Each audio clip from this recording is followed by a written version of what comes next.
Hi everyone, I'm Paige Abbott, registered psychologist in Calgary, Alberta. Just a reminder that YouTube videos and self-help materials are helpful but not a substitute for professional therapy. If you are struggling, please reach out to a healthcare provider in your local area to get the assessment and treatment that you require. In one of my previous videos, I talked about the sly fox brain and how kind of sneaky this part of the brain, which really is the reward circuitry of the brain that's craving dopamine, can be.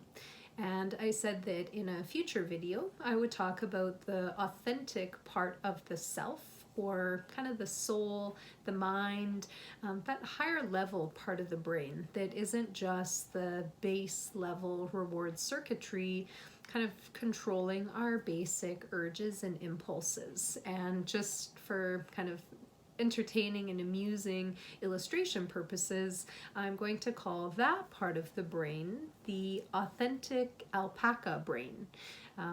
As opposed to the sly fox brain, this part of the mind is it's fundamentally kind, it's caring, it's sweet, and hence the cute colorful alpaca.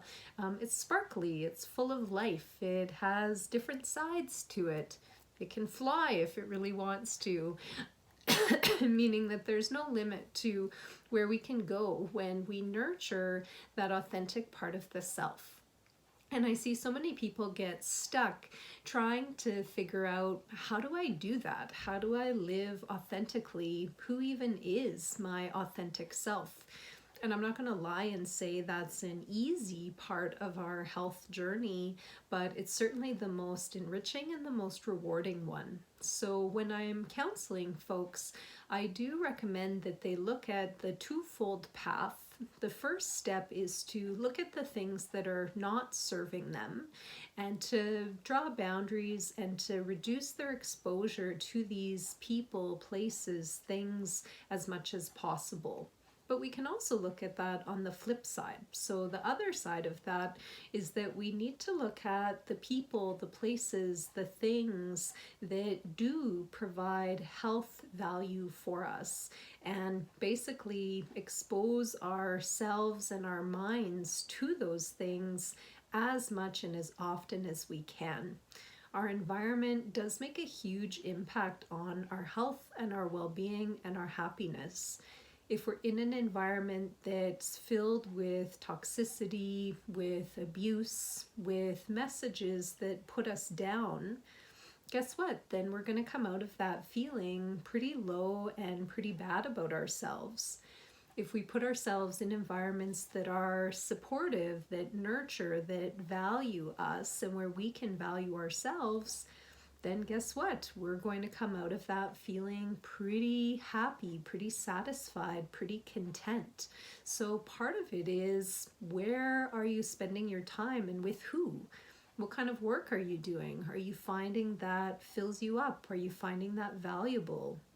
If the answer is no, doesn't mean you have to run out and change jobs or change careers right away. That may not be possible for you, but it may mean, how can you make even the work and the job that you have now more enriching, more enjoyable, more suitable to who you are?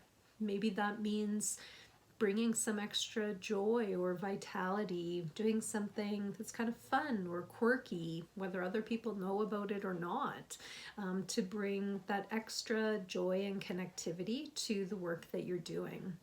It's important to look at your home environment. How do you feel about the physical space that you're in? I'm currently doing a little bit of redecorating in my third bedroom kind of library office space. Brought in a new plant, got a bit of new artwork, gonna do some painting on the walls, reorganize it a bit. And those sorts of things really help my soul feel settled, feel nourished, feel content, peaceful, safe. My space is really important to me. It may or may not be to you, but you will need to look at what is important to you, what does matter, and not just settle for the bare minimum. So this authentic alpaca, they want really to feel loved and nurtured. So it's looking for how can you love and nurture yourself on a daily and a regular basis. These don't have to be big, major actions. They involve small steps of self-love and kindness, even right down to choosing the type of tea that you would like to drink rather than just going along with what everyone else is having, eating the kind of food or having a snack that you really enjoy and that you like. Maybe taking some quiet time, like a quick bubble bath or something if you enjoy doing that. Just finding those moments to look after yourself. May not sound like much, but these are the ways that we can really help that true kind of part of our authentic selves come through. And it's in doing these short and simple actions that we can actually start to build up to feeling like we're ready to make some of those bigger changes, whether that is with work or with relationships, educational goals, or whatever else is on your mind and in your heart that you're feeling called to do. So living authentically is just that, where our outsides and our external circumstances and behavior are matching our insides and what we're feeling called to do. Spending time reflecting on your feelings and your reactions to things. What do you like? What don't you like? Can really help to connect with authenticity. Now, along the way, unfortunately, that sly fox part of the brain does like to intervene, and it does like to interfere and get in the way. It will continuously try to pull people back in to that quick, dopamine-rich, dopamine-heavy escape, reward, relief-driven lifestyle. And so you have to be on the lookout for that. Where, when, how does that sly fox of the brain pop up? And how is it trying to derail you from that authentic alpaca path towards authenticity and congruency? And I'm not going to say that in being more aware, you're always going to be able to steer clear of the sly fox brain, because you won't. It is very tricky. It's very subtle sometimes that you're not even going to see it until you're in it or you've been caught off guard by it. But as you continue to learn, there will be times that you can see it, and then you'll be able to steer and swerve and do something differently. Living authentically, it feels free, it feels calming, it feels content, it feels joyful. These things may seem out of your reach, but they're not. They're truly within everyone's reach, but it can involve some difficult choices along the way. We have to really look at what we need, what we value, and sometimes it may require stepping away from things that you don't want to, or you think you don't want to. Usually those are the things that the sly fox brain is really attached to and really enmeshed with, that it doesn't want to let go of. And so there will be that inner pushback.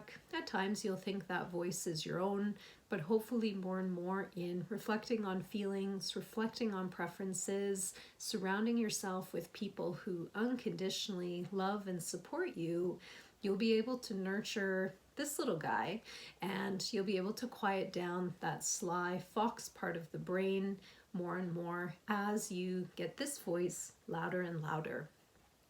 I hope this doesn't sound idealistic. If it does, that just means you have a lot of nurturing and growth in this area to do. If you're already well on this path, congratulations. I hope that you will continue to reinforce that for yourself, to learn, to grow, keep learning your preferences, keep making boundaries, keep going in the direction that you need to, because at the end of the day, it is absolutely worth it.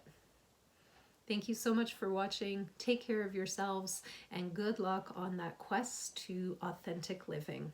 Take care.